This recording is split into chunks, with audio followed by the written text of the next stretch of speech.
Yeah. When are you coming out with the cane to whack Bob's legs, you know? All things are possible. First is there. But you like heat cups, Bob. We started already. Okay. Really? So say your name so everybody knows everybody. Say no. Dean. Tony. Shri. Terry. Robin. Pat. Nice small group.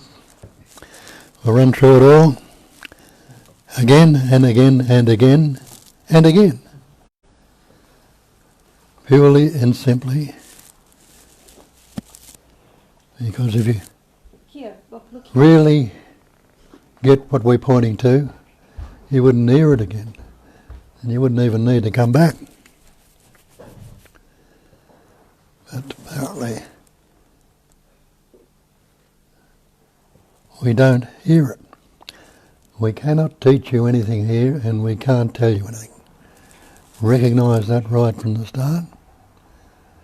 All we do is point toward and ask you to look to where we're pointing to. We point with the word, like that's all we can point with.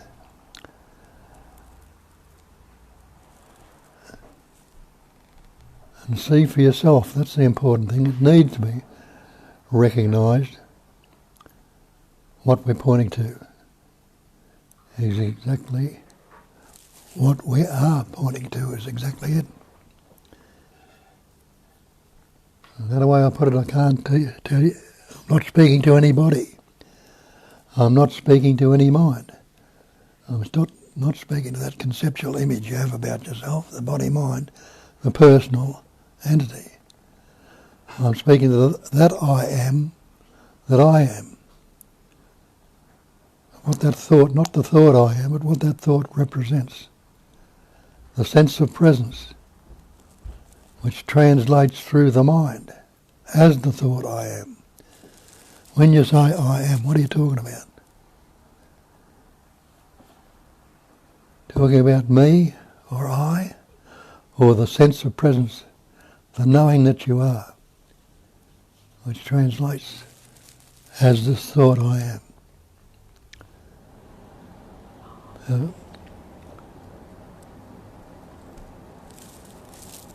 Not speaking to your body, because what is there in that body that can hear or understand or grasp anything at all? Or the mind, what is there such a thing as a mind? Not speaking to any mind. Don't just say my body, my mind, and the other one we put on ourselves, myself. And as soon as we say myself, you immediately jump on that conceptual image. You've got that egoic image, it's me. But myself is the one self, the only self, the soul self. Not S-O-U-L, but S-O-L-E. It's all that one soul essence. It's vibrating into different patterns, shapes and forms, and the shape and form, the name and form are what they call nama rupa in Hinduism. Nama is name and rupa is form. And they say the nama rupa, the name and form is Maya. It is illusionary. It's not real, it's not the actual. So that body-mind you take yourself to be is an illusion. And you know that when you look at it and see it's a phenomenal, they tell you, it's a phenomenal manifestation. It's a manifestation appearing phenomenally. Look up your dictionary and see the dictionary definition of phenomena is that which appears to be. So that body, mind, entity you believe yourself to be is appearance only. When you investigate it and break it down, you'll see that's all it is. There's nothing substantial or solid about it at all. just the same as the rest of this manifestation. It's a phenomenal manifestation, that which appears to be. They're talking about the whole manifestation.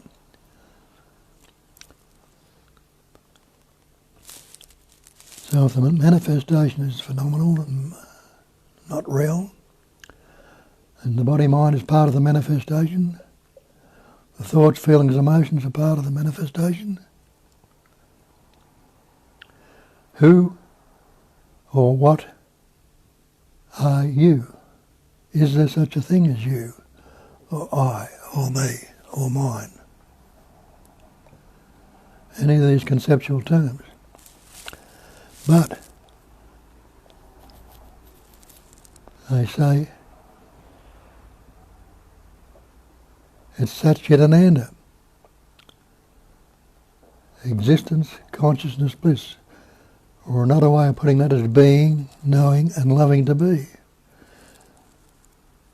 Or another way of putting it is, as Nisargadatta points out, have an affectionate awareness of being. Now the awareness they're talking about is not something. It hasn't got any label, name or form. You can't grasp it with a concept, because it's non-conceptual. I tell you that in Buddhism, the great perfection is non-conceptual awareness, that awareness without any concepts. The only way we can express that, we know to get the taste of that awareness, is ask yourself, am I unaware right now? Well, are you? Ask yourself that. And can you say, I am unaware? How could you say it? How could you say anything if you were unaware?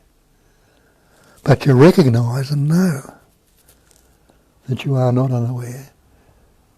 But you can't grasp it as a concept. That was what awareness is. All you can do is recognise, if I'm not unaware, I must be aware. So you see, that awareness is already there.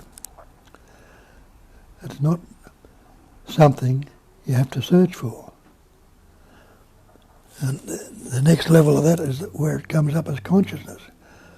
Consciousness is the Nama River, the name and form we put on all this manifestation, taking it to be something real and solid. And it's one move away from awareness. So you cannot say you are not being right now. Can you? Remember, what we're looking for is your reality, your actuality. Not something you're going to acquire as a concept or a belief. It's something you need to see as the actuality. Again, have a look at it. Is anybody who is not being right now?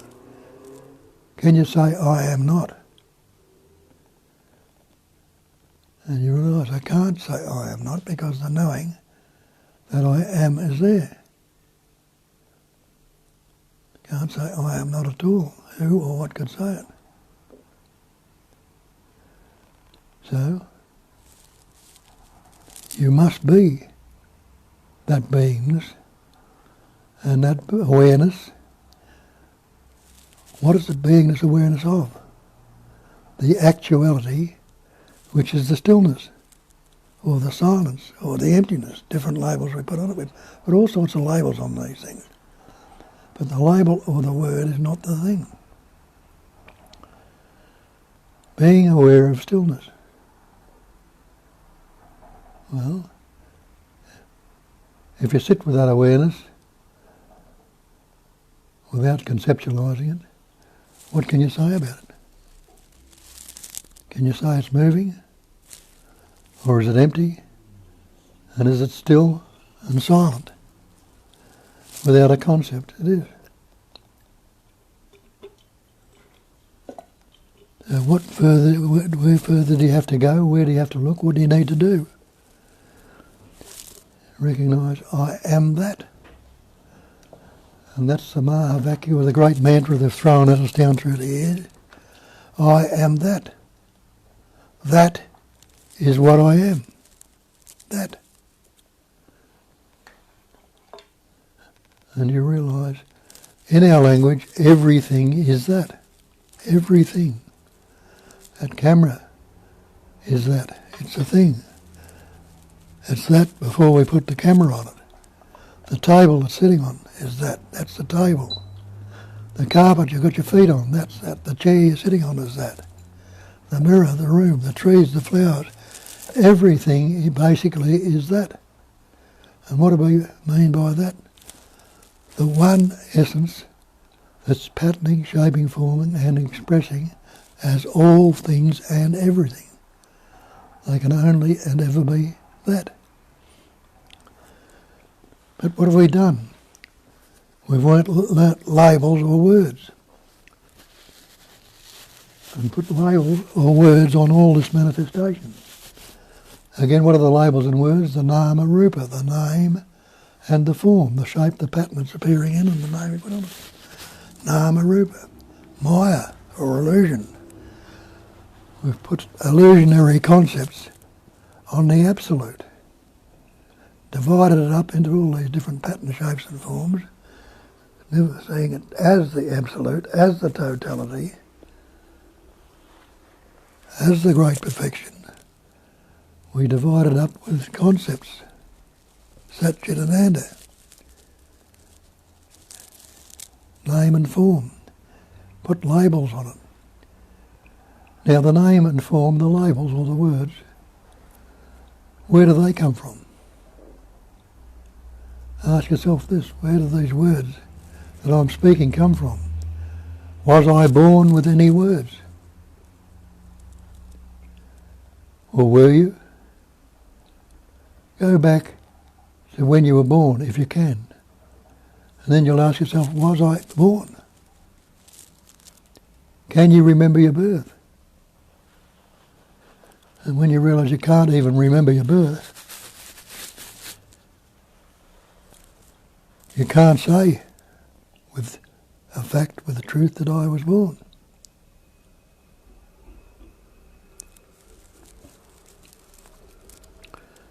When did you come into existence? Well, have a look at that and see.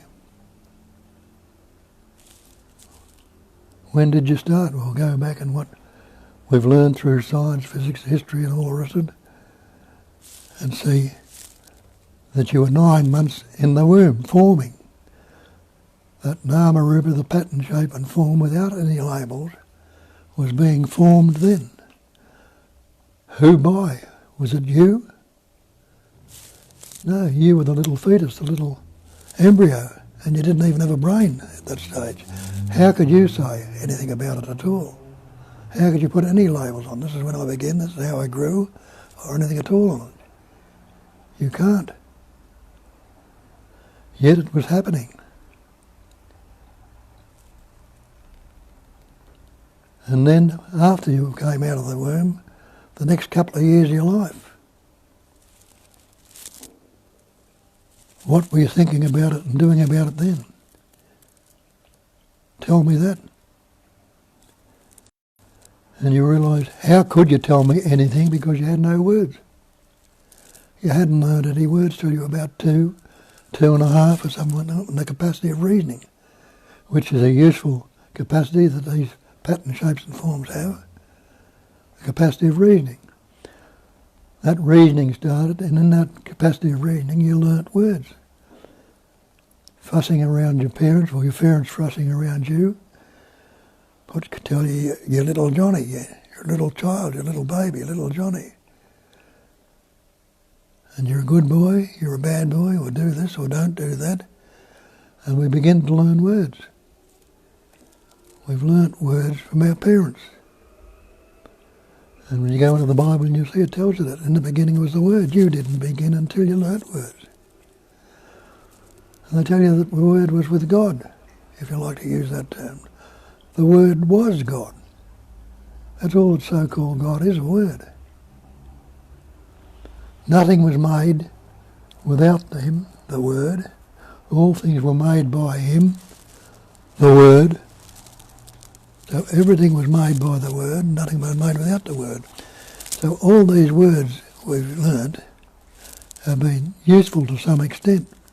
The label, shapes and forms we put upon them to give them some conceptual and imagined meaning. But who was doing that? When you recognise that every word you've ever spoken, and you're speaking a lot of words now, and you've learnt a lot of words. You've got a dictionary full of words. You don't remember them all in the dictionary. But you're picking up new ones occasionally, every time now and again, so the word is not just something that you know immediately and know all of. It's something that we're learning all the time. But realise the word we've learned is not the thing.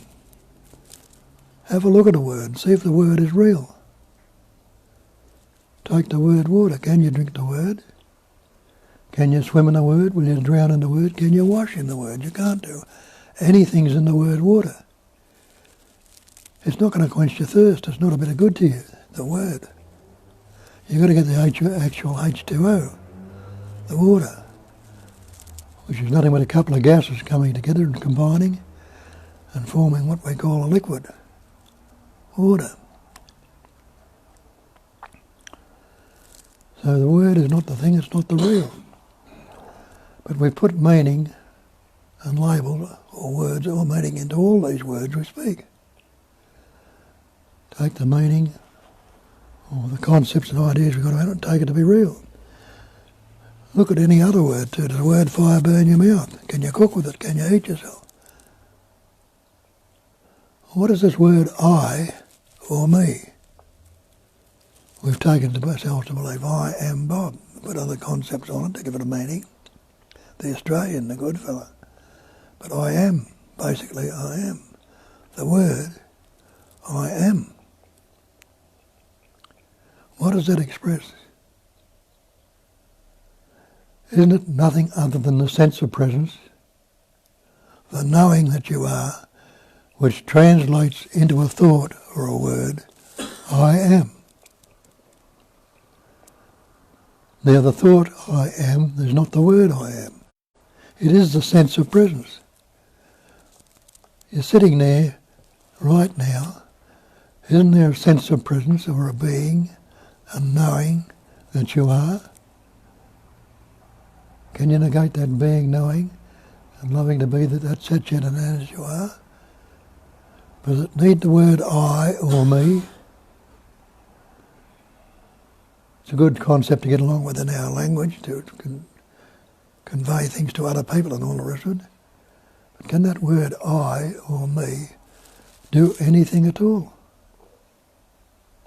Can any word do anything? It can't.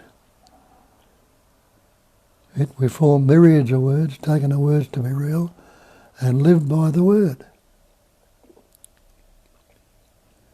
And it tells you that in Hensing Ning.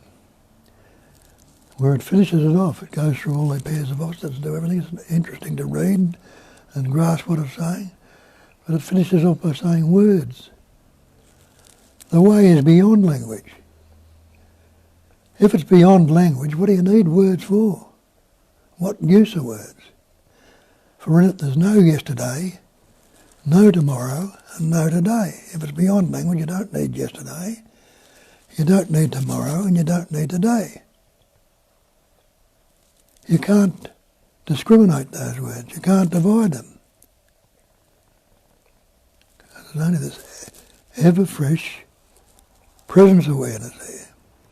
Awareness of being present. Right here, right now. And the ever-fresh means it's not time-bound. It didn't start at some particular time and ending at some particular time.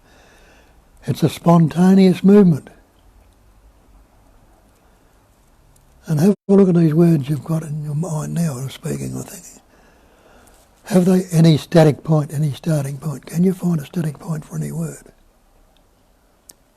Or a self-nature to any word?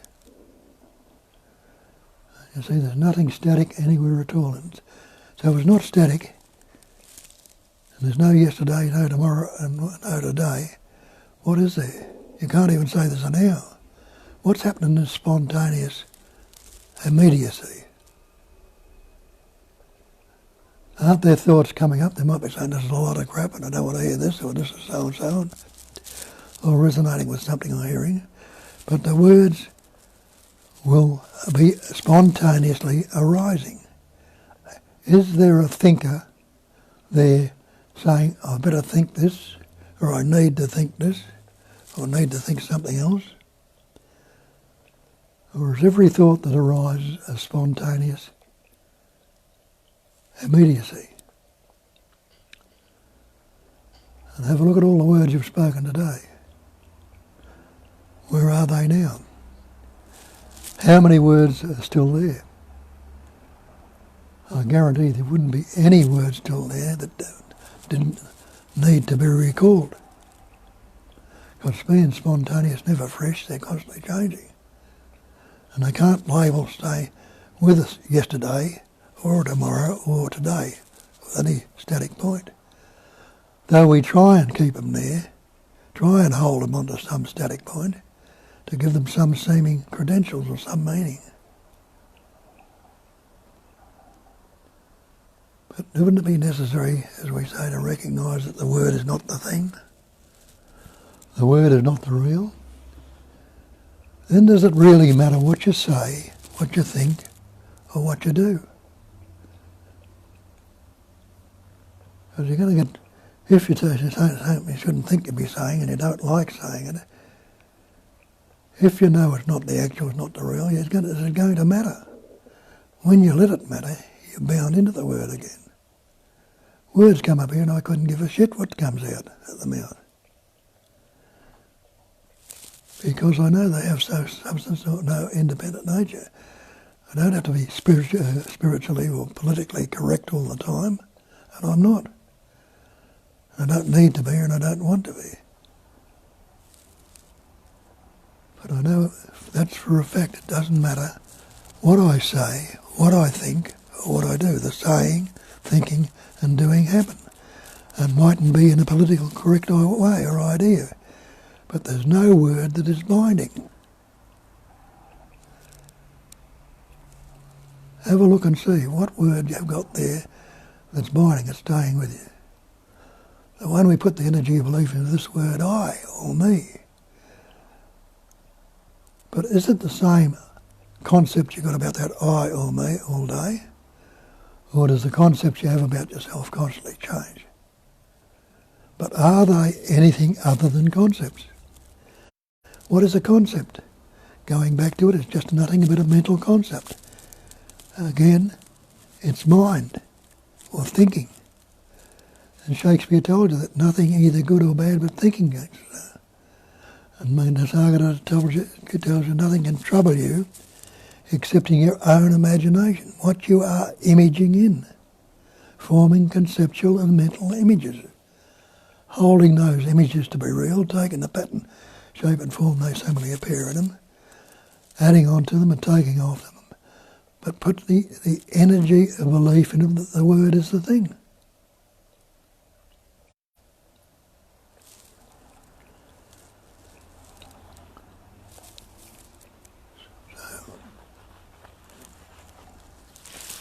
Saying that the word is not the thing, it's not the real. Are you going to stop thinking?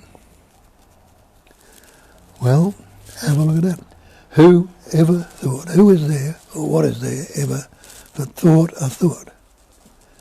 Comes up, I think a thought. Who's this I again that thinks a thought? Is there anything substantial, solid there that you can say this is I, or this is me? But doesn't thinking happen, thoughts arise? What's your next thought going to be? None of you can tell me what your next thought is going to be. But a thought will come up. Come up and then say, I think that thought. And the minute you say, I think that thought, you've formed a thinker. You've given some conceptual image to that I thought and made it into a thinker, a subject. Now there's a subject, a thinker, that's thinking these thoughts. And the next thought that comes up is what I'm thinking. That becomes the object. So thinking is then divided conceptually into subject-object. Dualism. That's all dualism is. Subject-object, two, not one, two. So now the thinking is divided into dualism. And the I has become the subject, the believed in entity or person, and the thought, oh, I'm thinking this or that, has become the object. Subject-object dualism. But if you ask yourself, can there be a thinker, a me or an I, a thinker, without thinking? Well, have a look at that. Can there be a thinker without thinking? Without thinking, what can you say about it? Can you say there's a thinker or a thought or anything at all? Can't say anything at all about it. So you recognise, no, there can't be a thinker without thinking. And the same way, can there be the thought, the object, without thinking, this is good or this bad? If I'm not thinking that, can there be an object?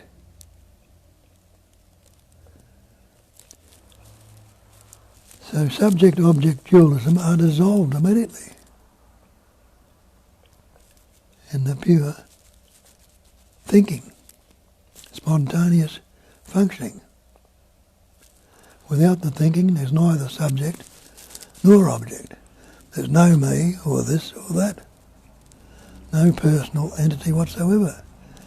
And that goes for all the functioning, for the seeing, the hearing, the tasting, the touching, the smelling, the feeling, the ing on all these sensations. Give them something that's happening, another ing, in this immediacy. It's not happening a moment ago or a moment in the future, it's happening right now. Any thinking that's going on, any seeing that's happening, any tasting, it's all in this immediacy. So it's all spontaneous and immediate. What's this idea of a seeker searching for something? The seeker is that which is seeking.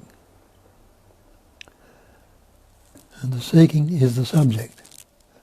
And what is sought becomes the object. So you see that all this seeking is a total fiction.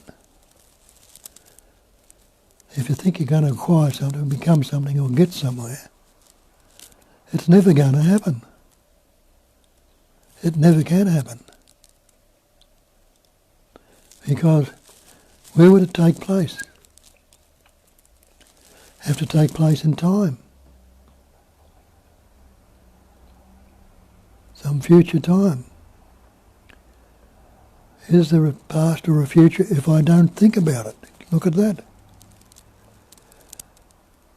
Can you say there's a past without a thought?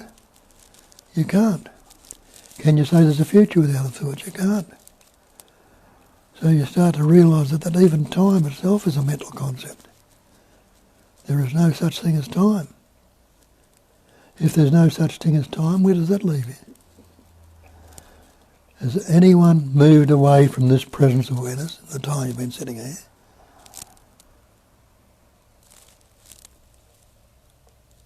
You realise, no, I haven't moved away from it at all. There's still an awareness of presence here, or a presence awareness. There's still a beingness there, there's still a knowingness there, and there's still a lovingness that happens to be. There's a sat, chit and and. There's a thatness there, in which thoughts are appearing, playing around and disappearing, which activities are following the thoughts or patterning with the thoughts, taking place out there. Have a look out in nature, and you'll see there's leaves moving on the tree, branches moving on, insects, animals, birds and everything moving around. Constantly transient, constantly changing. Activities are going on. Do you think the little insects thinking, I've got to do this or I've got to do that, or relating to a me? Or is it just a spontaneous happening that's going on there also?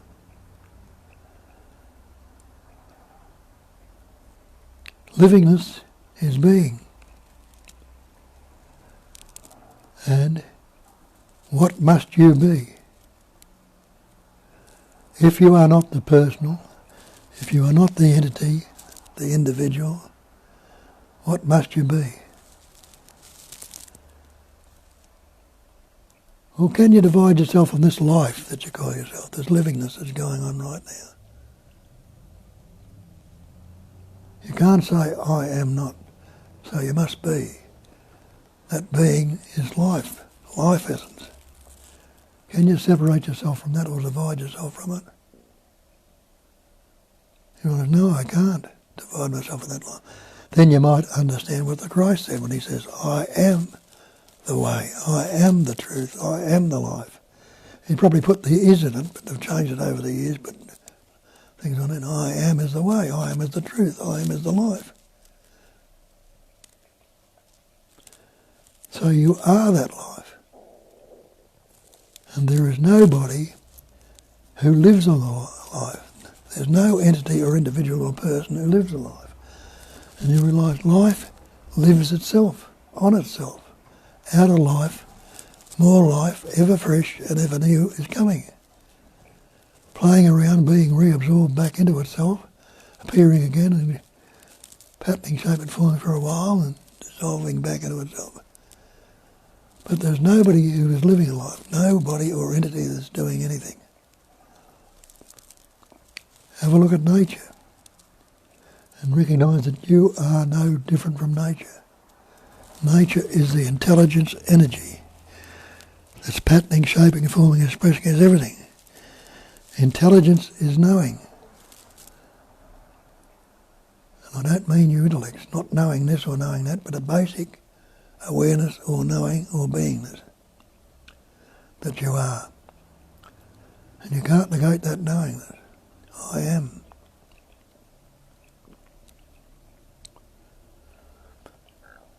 And know that as the truth. That is the way.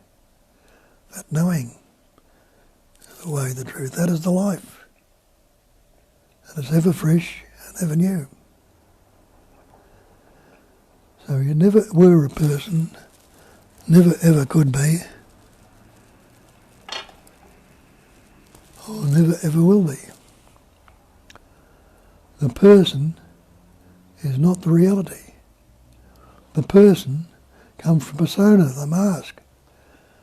The mask, again, is a conceptual image we've got about ourselves.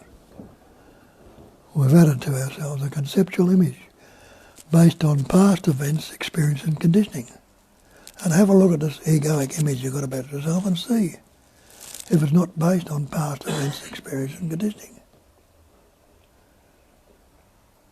When you realise it is based on past events and experience, and the past is a mental concept of time, you're going to keep relating to the past, or you're going to stand with the actuality, the beingness. Investigate these things and see for yourself.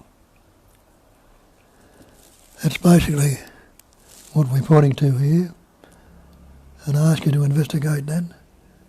Question along those lines and see for yourself. Because this is what needs to happen. You don't need to be coming here forever and ever. Amen. Get what we're really pointing to, take it away with you and see if it grows. Once you get the taste of it, it must grow. Because you can't leave it alone.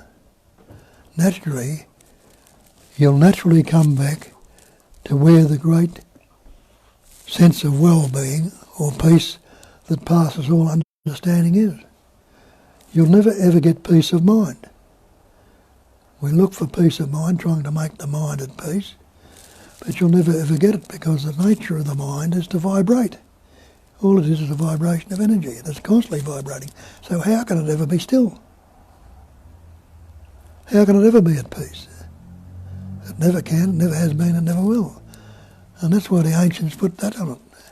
They say it's the peace that passes all understanding. And what are they saying with that? Without understanding, it's not being grasped by a concept or some mental functioning or mental intelligence. It's being grasped without a concept. That's where the peace is. in the silence, in the stillness, in the presence awareness, whatever you love you like to. And you are that. So, there it is. Any doubts? Any arguments? If you've got doubts, arguments, or got some understanding, bring it out. Bring it out, let it come out, see if it'll stand up to the investigation, or see if it needs anything added to it.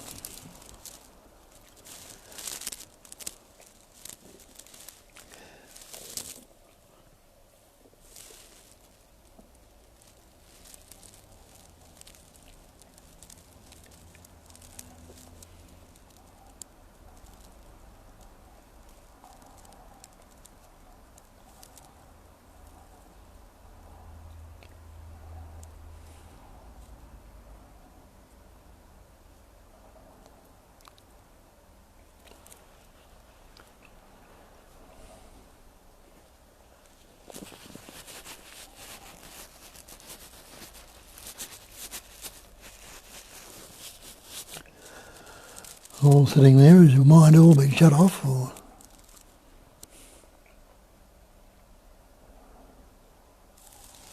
Yes.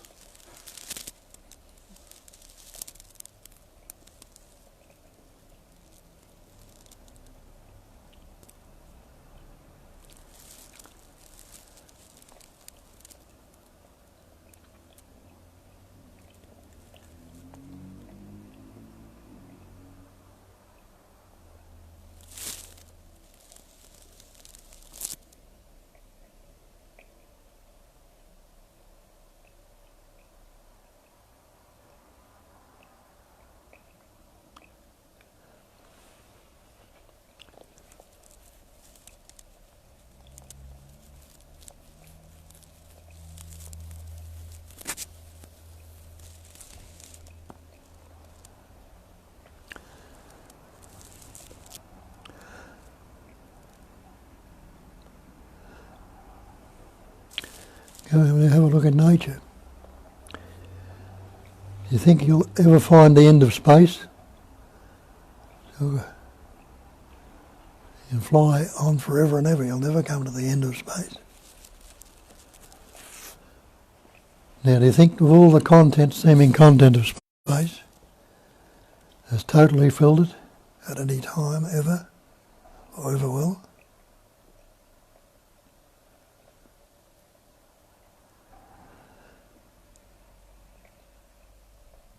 What does every sound appear on? Must appear on that basic screen of silence, stillness, emptiness. And the Buddha told you that a couple of centuries ago, and he called it a cognising emptiness. Put another term on that, cognising, a knowing emptiness. Cognising or knowing, you know. That knowing, that emptiness is doing the knowing. Not a personal knower that's knowing it. It's knowing itself. And that cognising emptiness, don't you know that you are right now? Without even putting that label on it. You can't deny your existence. There's a knowing that you are existing or being.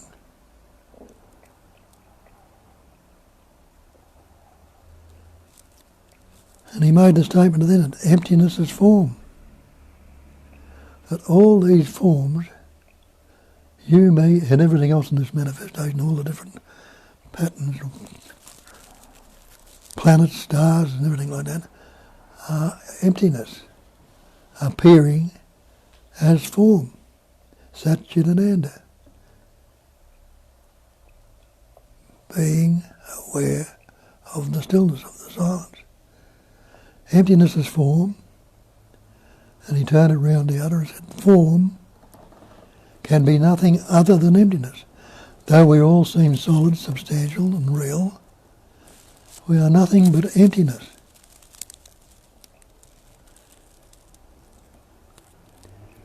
Can you put any beginning on emptiness or any end to it? Any middle, any static, any shape or form? Did it begin? Did it end? Does it need to reincarnate or come back? Does it suffer from any karma? Or any of these other concepts we put upon ourselves?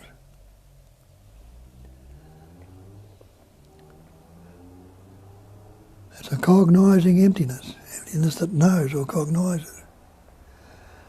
And what have we done? We've lost sight of it by taking on the concepts, and it's no longer cognised. So what needs to happen?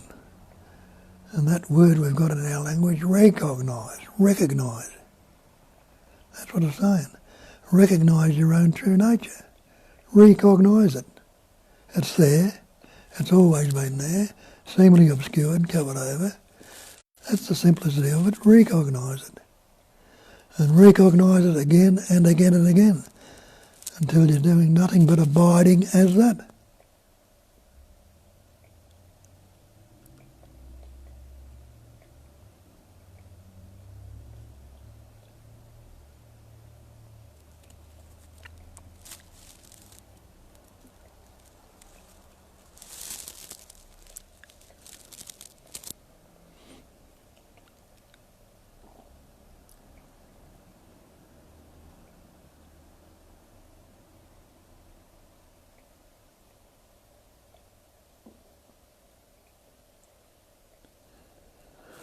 Anyone have any doubts about being that?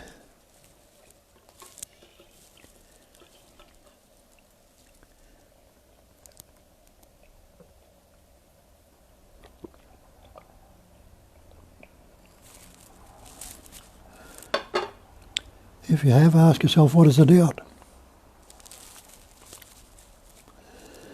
And we come up with some big story of what the doubt is, but if you realise the simplicity of it, a doubt's just another thought. So if you see that, you're going to drop the big story about what the doubt is, and you go back into the silence again.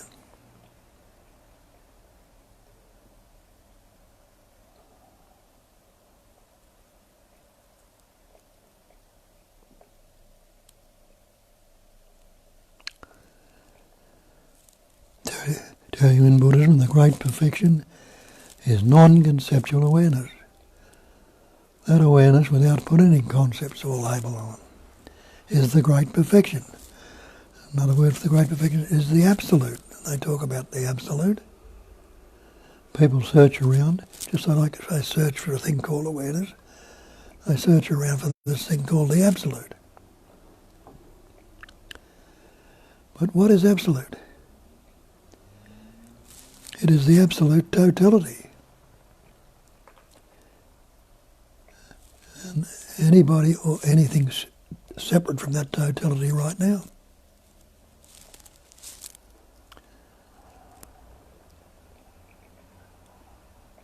Investigate it and see you're not separate from it, so you must be the totality.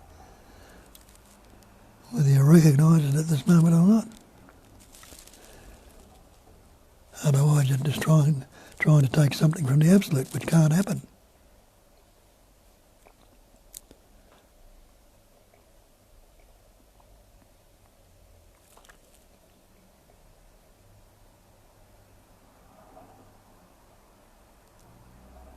Sort of seems to me at the moment, all there is the cars driving down the road and the doodling of the vapour generator. That's it. If you don't label that.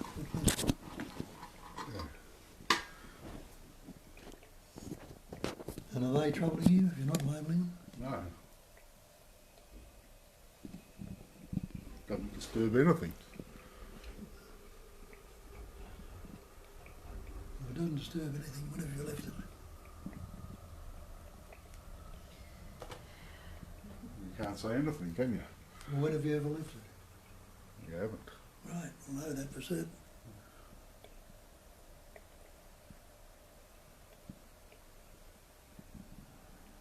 Another way you sometimes put it, I like that way, when you talk about the true nature, which is peace that passeth all understanding, and if there is anything standing in the way of that peace, just see what obscures it. Because usually, there is Satchitananda, which is being consciousness bliss. Bliss is kind of yeah, peace, bliss, whatever. But sometimes there is a sense of that is nothing wrong, but there is no bliss. Yeah. Let's say, like, I'm sitting right here right now, is nothing wrong, apart from the fact that I can smell the kitty litter. And yeah, I just didn't really have much time today. Anyway, Is that resistance? no, actually there is an appreciation to the fact that my sense of smell is working well. Okay. There's also appreciation that there are cats running around the house, Yeah. so there is somebody to do that, to produce that smell. Yet the attention travels there. It travels there. It doesn't mean there is something wrong. It Yeah. doesn't mean there is a resistance, unhappiness, or anything. It may actually mature to the action thought and put me there and clean it. It probably will. The question's when, doesn't matter. But the sense of peace, the being is there, the knowing, at least knowing about the senses, the smells and everything, the knowing of being also. And there is that stillness. And smell appears on it. So is it really obscuring the being? No, it's not. Is it obscuring the bliss? Well, yeah. Yeah, because when there is no distraction, when there is pure awareness of being only, the bliss of being becomes very prominent. And when attention travels somewhere, to the car with Google, as you said, or to the smell, or to anything else, that attention is basically, that life essence is powering the appearance instead of powering the bliss of being. And what's wrong about that? Nothing. It is also for the expression, for love, for appreciation. I love that we do have those cats running around the house, even though it costs us sometimes a little bit of an extra work and a little bit of an extra smell that, even though I have no preferences, I do actually find it unpleasant. But now, what we usually do when we look at what obscures it, is that a thought of a doubt, or is that an appearance in the immediacy of the senses, a smell? We bring it back to their true nature, which is nothing. Like when the thought appears, oh, I'm not there, I have to keep looking, searching, or whatever. What is it? It's a thought, and a thought is a vibration. It's nothing. It's just a vibration of energy. So what's the smell? It's also just the vibration, just the movement of the air, which, the diffusion. If not for the movement, it wouldn't be there. So in essence, it's still nothing. It's just an appearance. So as I understand that this is nothing, the attention kind of withdraws from it. It leaves it alone. Everything understand for what it is. It doesn't need that much extra attention anymore. Thinking, the functional attention, of course, the thinking might be required. And the expression, art expression, is all kind of thinking is employed for it. And that's wonderful. But to clarify, when you mean action thought, you probably just mean something that's just seen as an independent bunch of, probably not even words, just a movement, or sometimes some independent words where there's really already, as soon as they come up, there's already no, they're just seen as that, just energy already. Yeah, basically movement. It doesn't have to, it may or may not be a commentary going on, but it's completely irrelevant. It doesn't really matter, because who pays attention to the commentary? Yeah, there's never a doubt that it's anything different from, just some kind of movement, Yeah. That word bliss could get a lot of people into trouble. I think it's some ecstatic, joyous state that never changes. But, when somebody has a deep sleep one night and wakes up in the morning and said, I had a blissful sleep, what was going on then? There was nothing going on at all. That was very blissful for them. So that's what people often say, where's the bliss, where's the bliss? They think it's some lovey-dovey, compassionate, natural state. It's just that.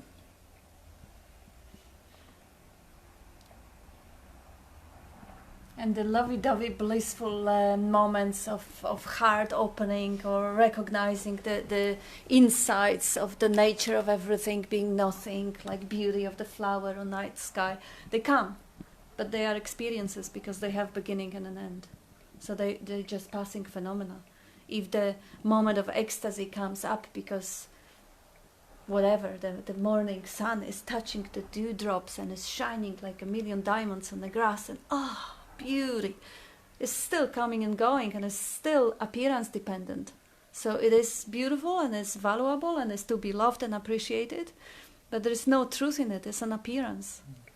They want to grasp it with a concept and alter it, modify it, or correct it, make something instead of leaving it as it is. Make something out of it. I don't know if something I've noticed sometimes, and maybe it's there all the time, but not very noticeable, is just the actual bliss in those moments is the realisation that the nothing just popping in there, as well as the experience. So that's actually triggered in the middle of it. So it actually is a separate nothing, the real deep nothing that's blissful pops in that. So in some ways, you know, you're getting appearance, bliss appearance, you know, it's just snuck in there. I don't know, I've just noticed that sometimes. And so maybe that's always in that, so in a way, I don't know, because I think things always just, you know. Absence of so disturbance. Quick, you know? Yeah, it's just, and that's where the smell is so joyful. It's like the wow, there's that rather than nothing at all, you know. This, well, it's just really a nothing. Well, but it can be so damn quick in there. It just seems like the overall thing is very blissful. I don't know. It's a little suspicion that's just formed. Isn't bliss and joy really a side effect, though? Like, it's not the main thing. It's It is a main thing. I mean, yes, we could argue over definitions. One say that bliss is nothing, it's just emptiness, it's just stillness.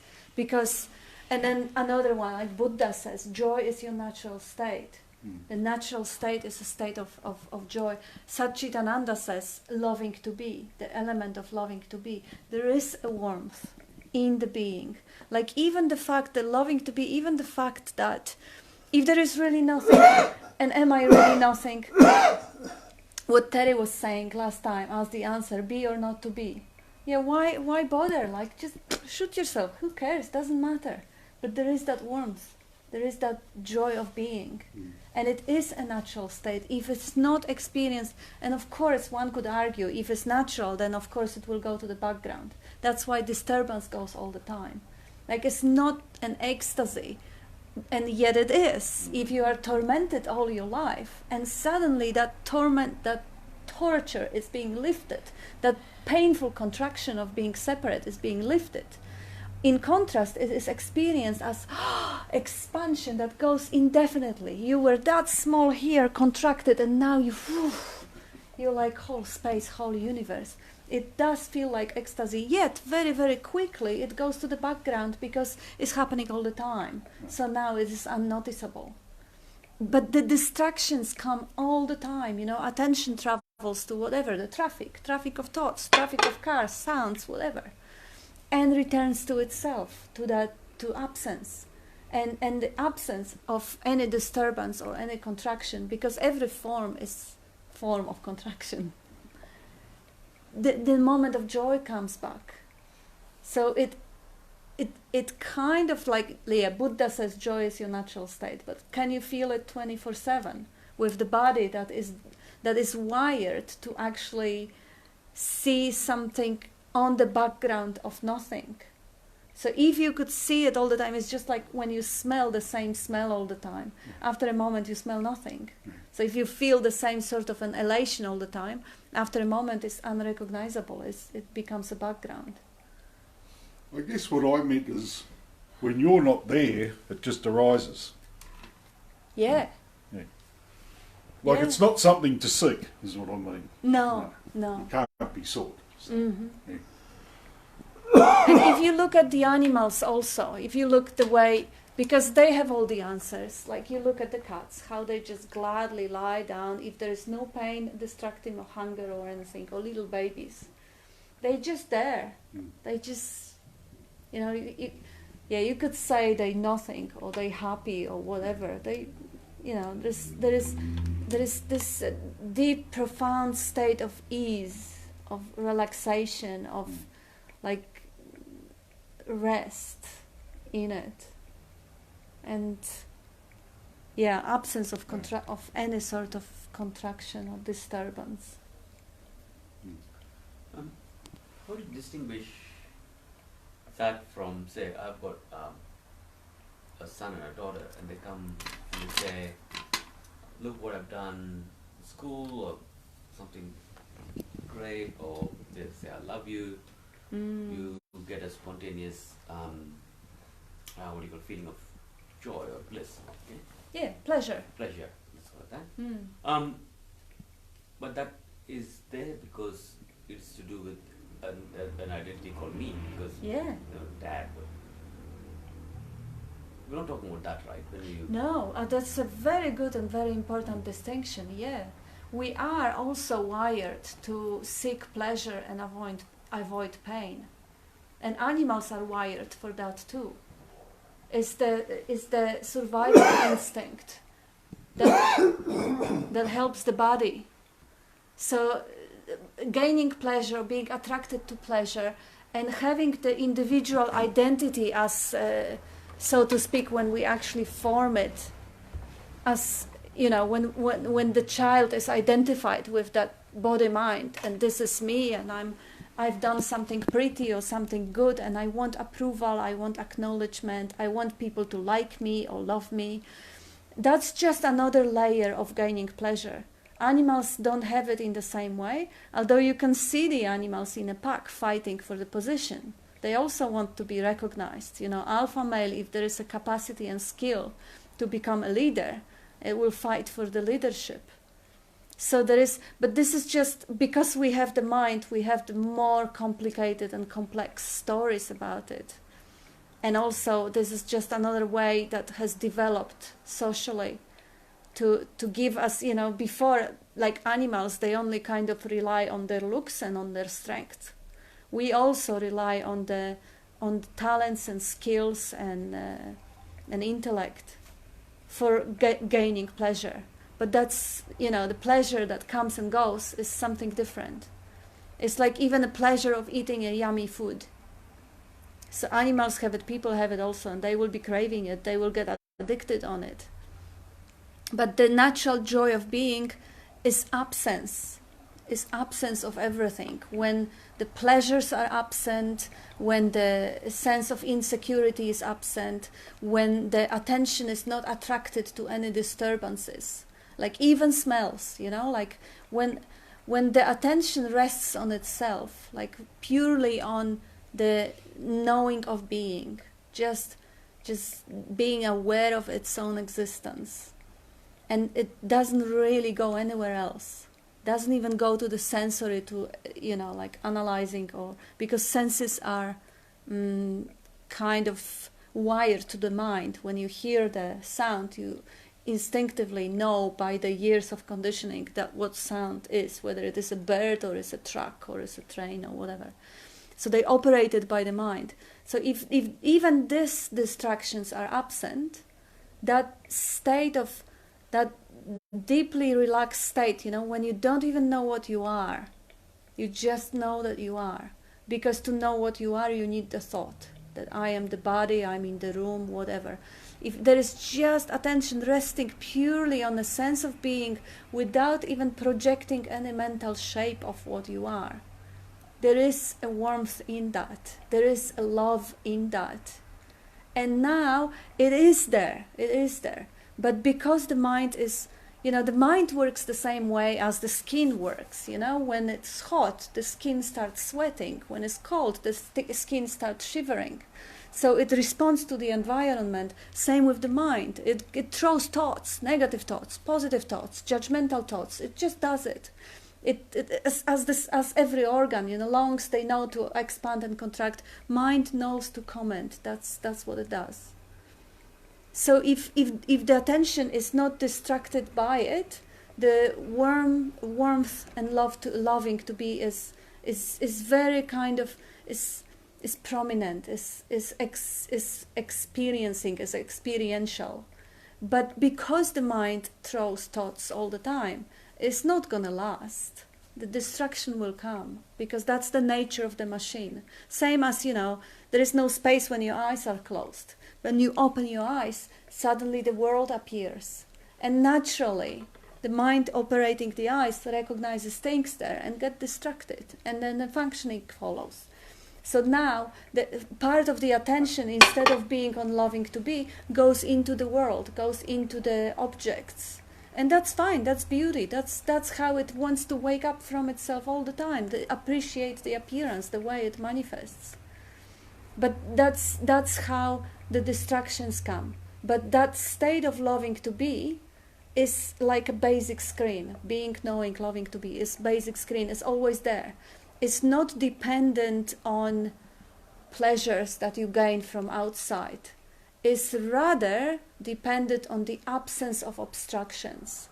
That's why when they say about investigation, they say start from what you are not. You are not this body, you are not this mind, you are not the world, you're not the appearance, you're not your thinking, you're not your feelings. What's left? Nothing. But that nothing that is left is very alive. That nothing is being, and it knows that it exists. And there is warmth in that knowing of being. So this natural state is absence of distraction. But because the way the dualistic world works and the way the senses are working, the distractions are bound to come. And that's okay too. And then the loving to be is going to be covered up with the senses, smells, or thoughts about tomorrow or yesterday, or thoughts about me being inferior or whatever. And that's perfect. That's how it comes. It doesn't mean that loving to be is not there. It's just buried under the distractions. It's like we can even distract ourselves from pain. Like if the body is aching and you watch the movie, you forget about the pain, because the attention goes somewhere else. So it is all just a game of just the movement of attention. When attention rests at home, like the home is the sense of being, the knowing that you are, there is, everything shows up. That has to be experienced. It can't really be expressed. I see Terry is laughing because it can't be expressed. It's ridiculous. Every word is too big and too small and too inadequate, because words are language, words are duality, and words have the opposites. Yeah, that's what we don't understand. The words have the opposites. What if you're neither in either one of the opposites? Yeah. Come back to the immediate. Like down to the South Pole, how further south can you go? You can't go any further south. Next step will be north. Go to the North Pole, can you take any further steps north? You can't. You'll go south. Where do they meet? At the equator.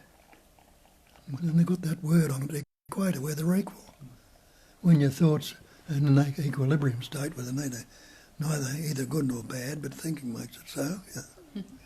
In that equilibrium, what problem is it then? I wonder in the moment of the shared pleasure, like when you finally get there, there's actually like the home is just sandwiched in little moments within it. So you got like the say you're mindfully eating and you forgot you just came up to mindfully eat for a bit and doesn't normally, and it's like whoa, and you get the taste sensations quite strong, but there'll be some real pleasure, and I think that's when it does reset back to normal. Just very briefly in a microburst, and then you get the enjoyment is enjoy, because you're in that naught moment. It's just in there as well. It's packed in with the pleasure, but it's so short-lived.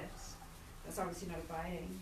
But I think, it might be in there. Yeah, it's a good point actually. Pleasure is as close to the bliss of being in the world of senses as it can ever get in the dualistic appearance.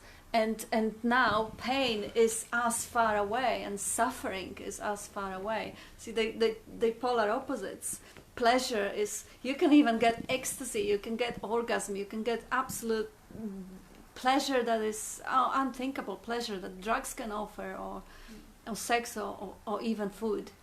But then think of suffering, of really, of emotional suffering, which is apparently it can be much worse than physical suffering, because more people kill themselves because of emotional suffering than they do when they suffer physically.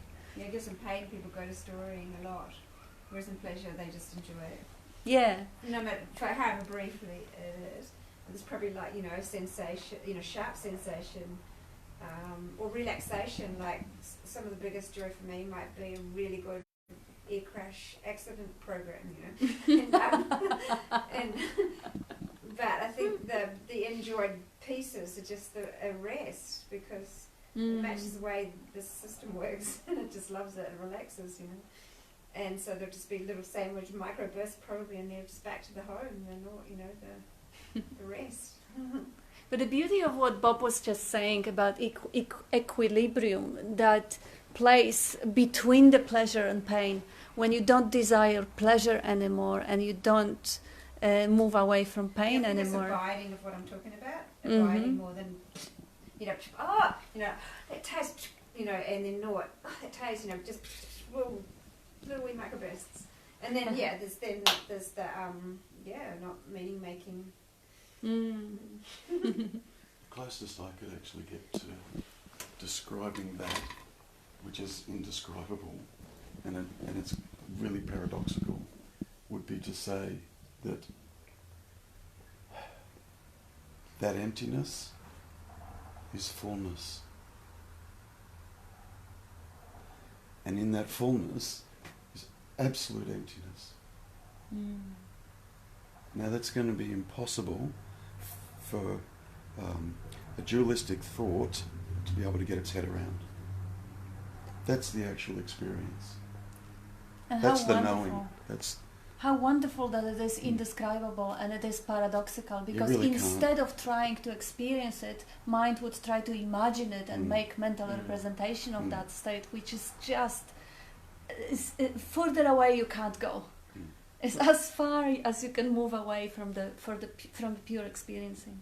And in that fullness, nothing is lacking. Absolutely nothing is lacking. And in that emptiness is the full potential. The absolute full potential. I think, I don't know, like saying, we, most of it, you can't turn off your sense inputs, you know, even if you're not thinking about the past or the present, but even if you're at the moment seeing what's happening right now. If you take a bite of something very nice, it is something you don't control. It's just the moment of pleasure erupts automatically because your sense data is telling you it is something you need to appreciate. Same thing goes with a thing of beauty or all those things. So, but see how conditional it is. When you bite on something wonderful, but you are busy thinking about something very important that is about to happen to you tomorrow, you will miss the smell, the taste. Yes. But you're not doing it. You're right. No, so I'm saying in the moment savoring that whatever. So my question is, and that could happen with pain as well. You know, you do something, you eat something unpleasant or something happens to you. Is whilst you're always being engaged by your senses with whatever's happening, with eating, looking, seeing. Habit. Yeah, it's habit. And how do you get to recognize the thing which is not there? You know, the one. You've got to look for yourself. You really have to look for yourself. What you get told is there is no me. What you get told is it's an absolute fiction. What you get told is when you really look at it, the me is nothing but word. Just word. That's all it is. That you need to look for yourself. No one can give that to you.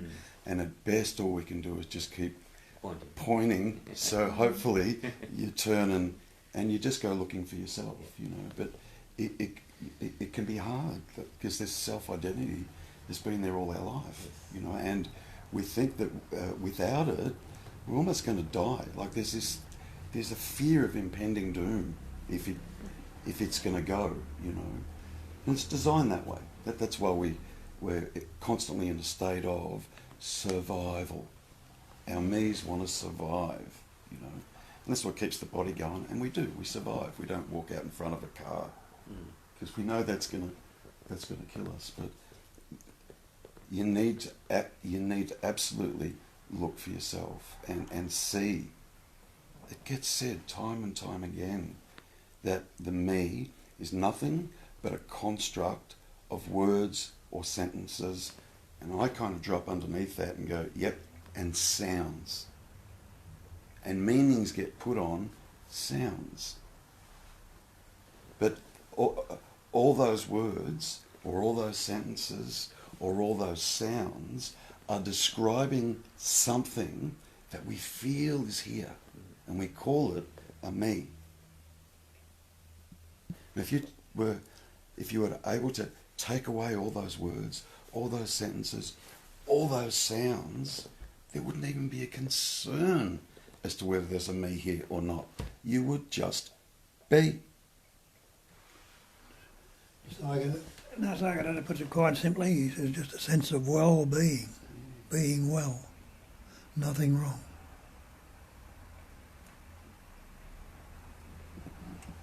Kind of got to look. You've got to really, really search. Yes. Really, really search. And don't get distracted and discouraged. So that's actually all a part of it. Yeah. There will be distraction. There will be discouragement. You know, Mm-hmm. you can kind of sometimes get to a place of, I look and I look and I look, I still don't get this. Yeah. That's part of It's it. part of it. Yeah, Mhm. and it's okay. It really is. Okay, don't be discouraged by that. Go, okay, and then just keep looking.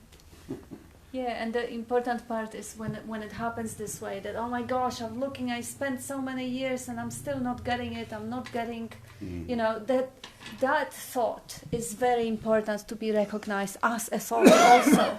Because the I who doesn't get it is just another thought making appearance on that basic screen of being, knowing, loving to be. And this is the sneaky one, because every thought that contains I is the sneaky one, is the one that invites you to identify, oh yes, this is me, because it has the word I, and it happens kind of in my head, so I believe it to be true. But it's not, it's just, it's taken for granted that when I say, oh, I am hungry, it means there is someone, some entity inside that is governing the body and that is interpreting the signal from the brain that comes from the stomach and bringing it as a message, I am hungry. Really, who's hungry? There is just a sensation happening on the screen. There is no I there who would be hungry. It is very useful for the communication, for the language. But using the language and knowing that the symbolic language, it only represents certain ideas for the sake of communication, and it doesn't speak the truth. Those are all the what nots and the how. Those are all the not how nots. The how too is really 1,000 different ways in which what's there when you're not thinking about it. Just coming up. There's a couple of moments where there's just nothing at all, no meaning, no judgment, no nothing. There was just a moment where nothing happened, and there was just some kind of snapshot of sensation or something. Yeah. And there's become more prevalent when you sit around this, and one way or another, whatever works. Nature, videos, transmissions, whatever works. I think in a real practical sense, it's just, what do I say? You have to remember to be that, because you can get quite sucked into whatever's happening in your Yeah, daily life, distractions too. because it's not just you. It's just this. The whole world. The whole world is trying to pull you Totally. here, there, Mhm. and at some point you just need to be centered, thinking, well, all this is happening, I'm still going to be looking at what's really going on, and is that, is that having that, how do you say that, there is an expression they say, you can, when you're on the dance floor, you also need to be on the balcony and see what's going on. Just having that, not twin, but And then, a sense of being on top of your own thinking all the time. yeah, it's like the way you actually knowing about it is you embrace in your knowing the whole scene. The balcony, the stage, the directors, your own body is also being part of the world. Like you say, this is me, this is the world. No, this is one inseparable appearance. Everything is an appearance. But the sensation that, there is a contraction here, I'm not getting it, is part of the appearance. Yes. Yeah, It's so part of the stage, yes. absolutely. It is all just a movie on the screen, and you are the screen. So it is really whatever shows up on the screen, whatever frustration or whatever self-hatred or low self-esteem or being crooked at the world or feeling separated, isolated, those are all just appearances on the screen. and really recognizing it moment to moment. Oh, I feel separate and isolated. Nope, it's just a vibration, sensation, which I labeled, and I didn't label. The label came upon them, and that makes the impression, because it is all coming from that brilliant intelligence of life. So that intelligence of life kind of believes itself, it fools itself into believing of being separate, of being the other. And it is to be appreciated, the way the Meisterstück, the way how brilliant it is, how well done it is.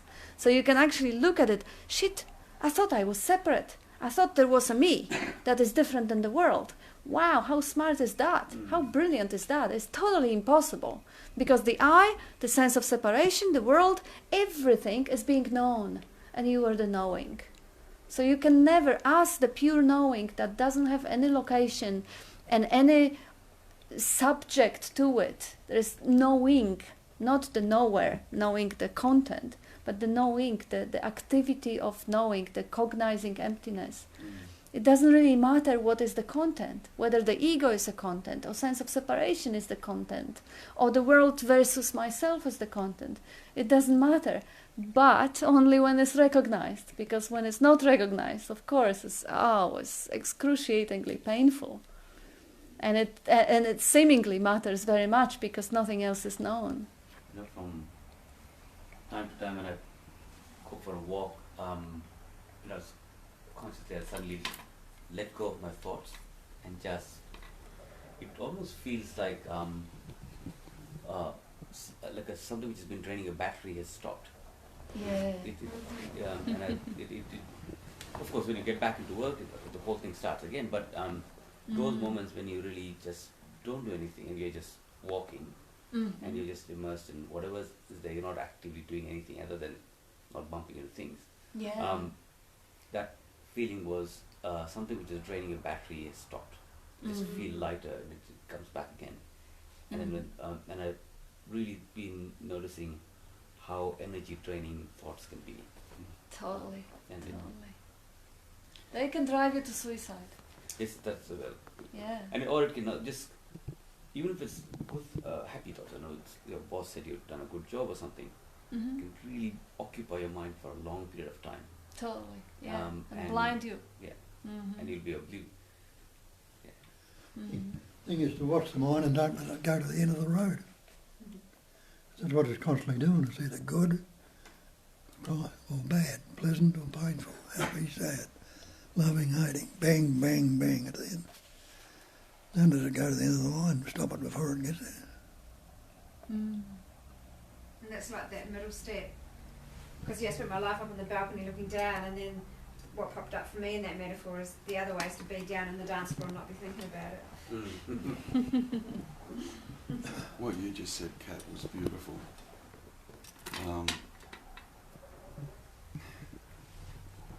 And Bob starts his talk by saying, I'm not talking to any body mind. I'm talking to that I am that I am. So it's not a you that's going to wake up. It's not a you, I'm talking about your sense of me-ness, if you like. It's not a me that's going to come to understand. It's not a me that's going to wake up. There is no such thing. So how can it wake up? But what Kat was just pointing to was beautiful. What wakes up is the oneness, I'm going to use the word God. I'm going to use the word God. I don't know where that, that one intelligence energy, as Bob refers to it. It's that wakes up. It's that is responsible for all the vibrations that are going on over there, creating an illusory identity. So all the stuff that happens for you, thoughts, experiences, whatever the case may be, has got nothing to do with you. Not in your pure state. Yeah, they're just vibrations. So it's all impersonal. and we take them to be my thoughts, or and then there's another thought in here that says, I went for a walk and I sort of calmed the thoughts down, and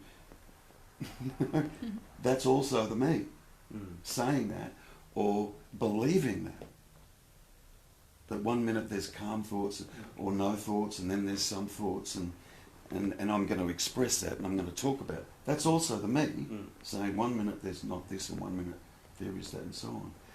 It's so for that pure intelligence to wake up, it is a trick. It plays an absolute trick on itself. It does, and for a good reason.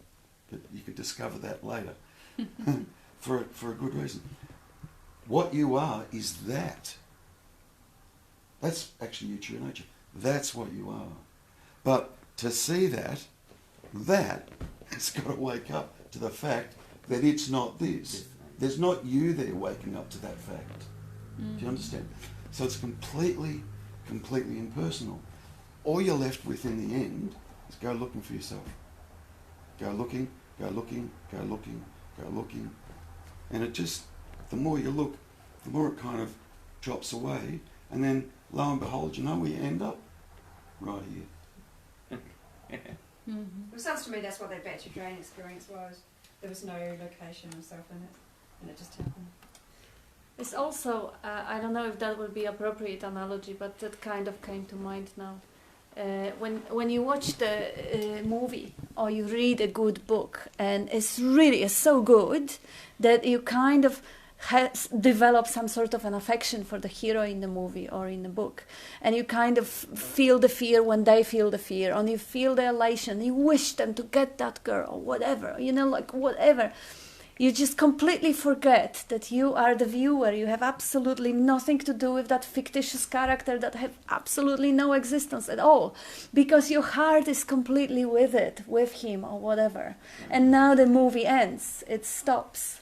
And it was so good that you come out of the cinema and you're still kind of that character. You're still living the victories of the hero that eventually overcome everything. And then it slowly identity goes back to myself, like,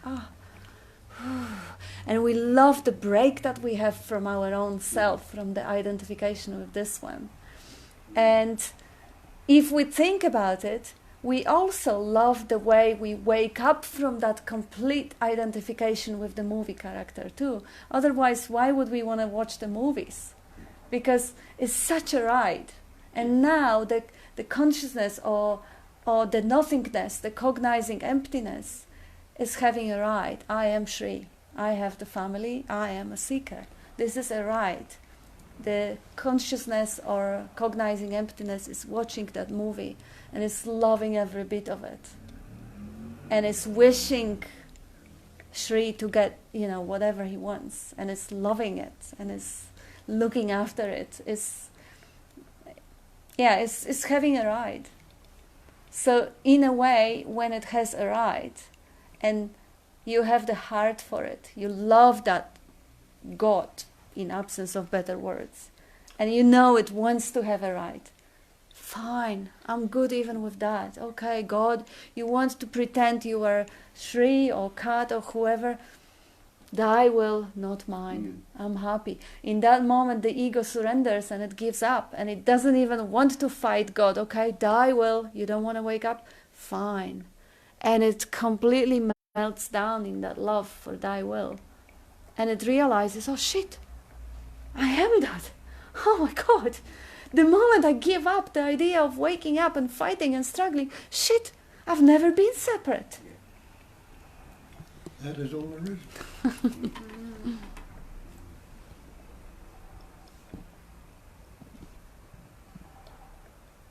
But when your heart is in it, how could you even imagine not giving it up and not wanting to investigate or wake up?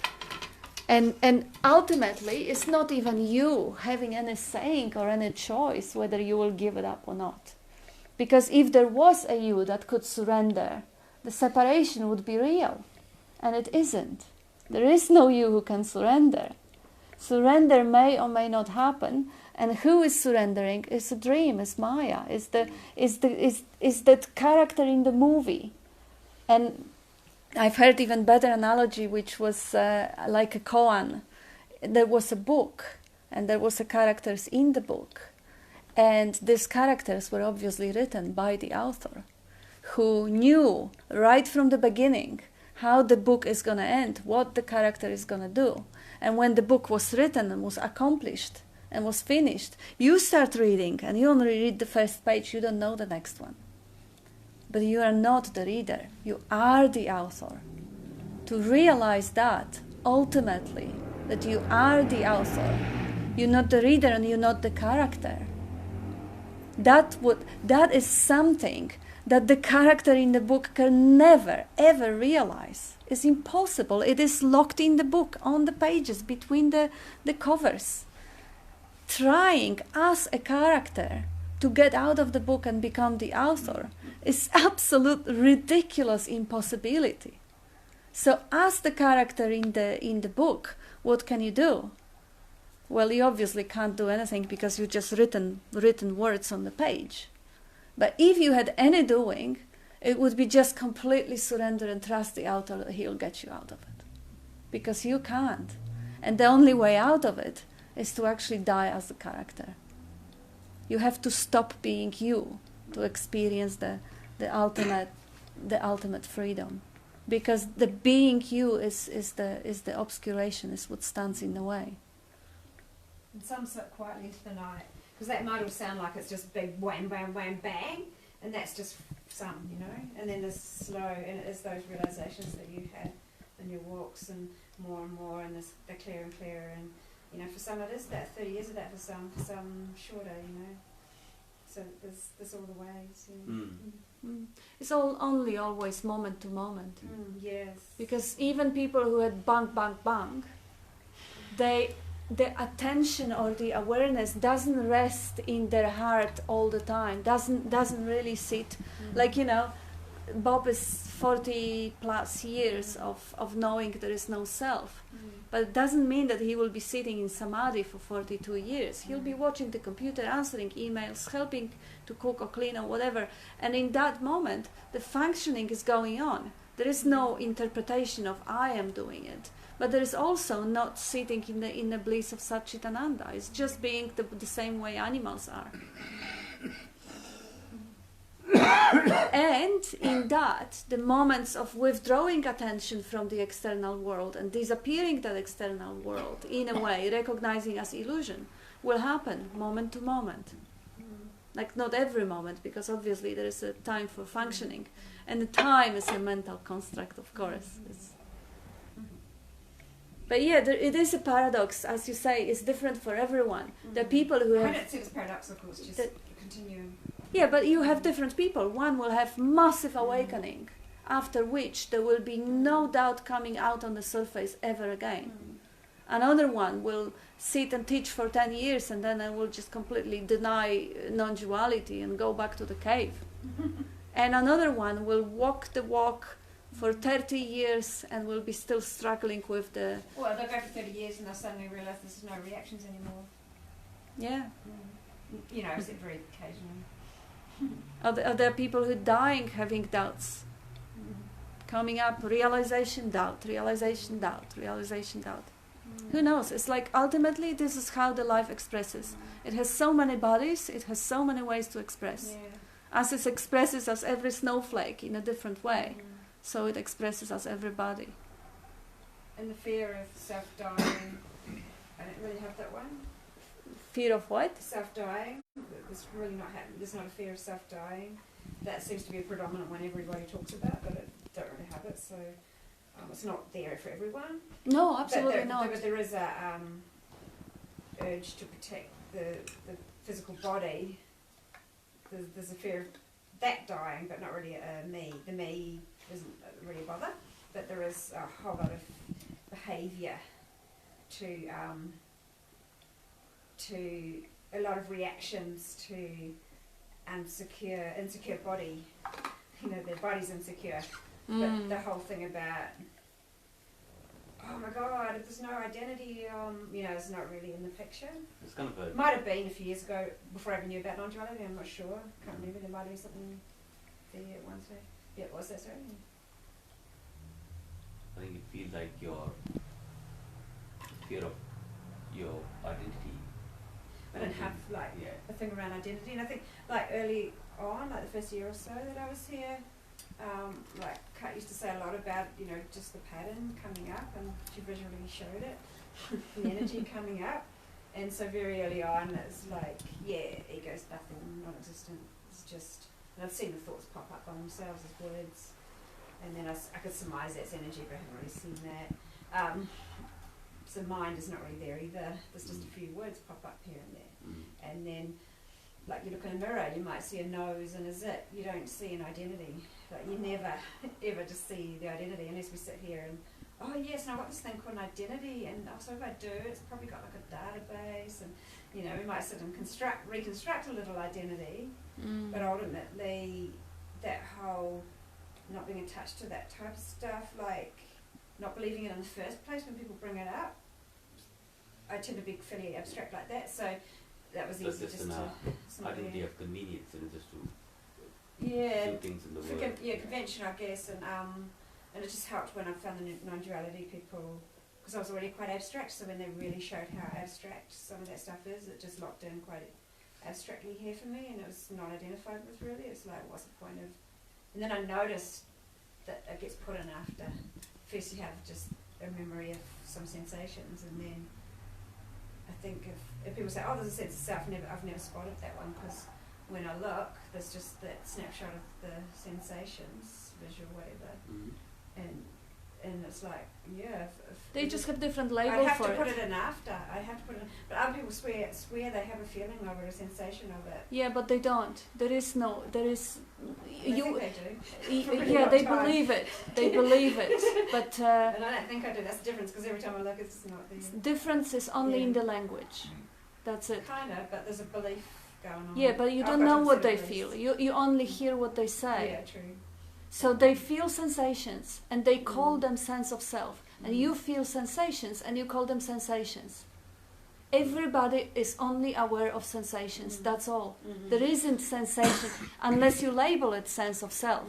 But if you break it down, it's always going to be a That sensation. particular label or that particular beef doesn't sort of happen here. Other ones do. You're very firmly locked in. But that particular one, so it's just... I guess I'm trying to break things down even further. Yeah, by you're breaking saying, it how further. things That's are it. different, and sometimes you can get trapped thinking, oh, no, that's a thing, thing-wise stuff. Really, the difference only always lies in the language, in the way we define things. Because ultimately there is just one. There is no difference. There is no separation. So people seemingly assume, yes. Can appear to be a thing if we're not careful about how we explain these things. But we don't perhaps say enough of the differences. Yeah, because we still need to use language to even explain differences. And we just drive further away by using words to explain words. Not really. Sometimes it opens it up too. I really have. But how do you know? You only know. I experience it myself. I can only say from my own experience, and it's happened a lot here. If the right thing just gets hit at the right time, bam, belief gets dropped. And, yeah, but you know what? Sometimes you can get magnificent experience by listening to somebody else's description, and he meant something completely different. Yeah, I know that happens too. I notice that all the time too. Yeah, beautiful. That's why I'm giving it a different one that's not often given. So that's why sometimes I harp on these ones, because I can hear one kind of thing. Generally, maybe most generally, that is a big thing everywhere else. Yeah. But there might be, but it also might be solidifying it a bit too. I don't know. I just suspect that the more you open up stuff, it can help. Yeah. Because I can't help so much here. Sometimes you just stress on differences, how other people have different views. Yeah. Just like the Dzogchen Tony, he thinks that he knows that we are different because he knows what we feel inside and what we defined the way we defined it. There is no way he can know it. There's no way. It's not about also, the thinking differences. I know what's going on, and yeah. I do like the way if you expand on that. And I don't think I'm obsessed with difference as a thing. I'm not really that big on that. It's just. But see how they're all conceptual. If I'm obsessing anywhere, it's on.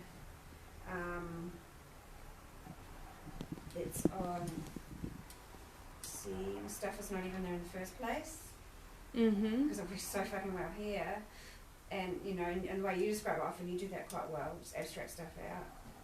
And so I just would hate it if, not that I'm even attached as I say that word, but it would be, you know, whatever the words, but it's such a gift for me that when people abstract things out to nothing. Yeah, I just think sometimes things are getting solidified in people's minds. They can be, they might be, I can't, of course I don't know, I can't guess, but the sort of emptying out version I always prefer. Yeah. Yeah. And it wasn't really to discard the fact that there are differences, because of course, you know, everyone is a different pattern. Everyone is different pattern. As you pointed earlier, there are people who experience the huge fear of annihilation, the idea of dying ego. I don't know nothing about it either. A lot do, because a lot talk about I know. I heard it. Yeah. Yeah, I don't remember that type of fear. I actually remember longing to disappear as an individual. Oh, right, so you never really had that. Yeah, and I hear other people also express sometimes longing, like a hard longing. Oh my gosh, give me relief from that sense of self. I just don't want to have it. So this is, you know, and for others it is terrifying, paralyzing. I haven't actually really heard that couched exactly in that way, so that I understood it before. So that's really nice to hear that too. That expands stuff. Yeah, so subtle differences in different patterns, you know, like some people are more conditioned to be doubters, and some people are more kind of driven to different experiences, adventures. Some are more driven to knowledge, whatever, as you know. Yeah, so there will be different sort of patterns showing up, but ultimately it doesn't really matter, because they all just helps. appearance. Yeah, they all what's on the screen. I don't know what helps, but it all may help. But isn't all thank you. Can I just say, isn't it all the character in the story trying to rewrite the dialogue? Yes. Like, That's not what's going on here, that's what you think. Okay. I'm just saying, all of this is that. Different point. Or the same point. Well, it's relevant to all. Yeah, absolutely. It's character in a story, like character coming here trying to wake up. Yeah, the character disagreeing with the plot. But this is this is. No, that's what it is, isn't it? It's the character disagreeing with the plot. Yeah, saying I know better than Yeah, life. yeah. Yeah, but And there's also ultimately, life coming here, pointing out life. exactly. Yeah, Ultimately, it's only life expressing us a character. And sometimes the life's not even expressing as a character that much. It's just life showing things, you know, pointing. Yeah. You know, it can be taken too much. It can be thing-eyed so much all the time. The filter of, you know, there's no expansion there. It's just all heady. It's just all character. It's just all. That's the one that I think can actually thing-eyes things more. Can, you know, it's just something for non-thought or whatever.